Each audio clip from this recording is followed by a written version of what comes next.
बिस्मिल्लाहिर्रहमानिर्रहीम। अस्सलाम वालेकुम फ्रेंड्स।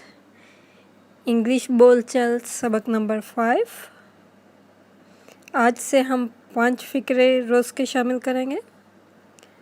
Sentence number 1। सबसे पहले कौन आया था? Who came first?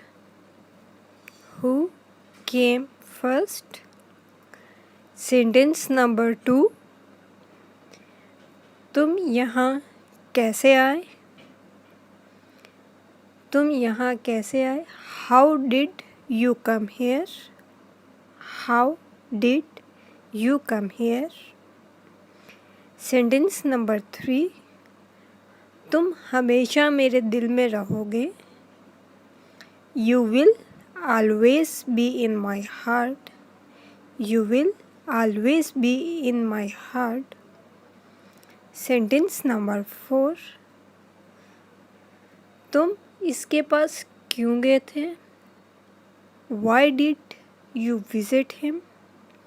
Why did you visit him? Sentence number 5।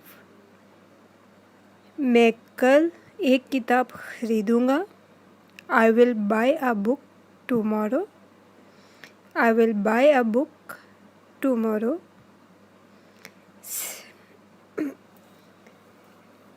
Thank you so much. Please subscribe friends our channel Sabeka. Allah Hafiz.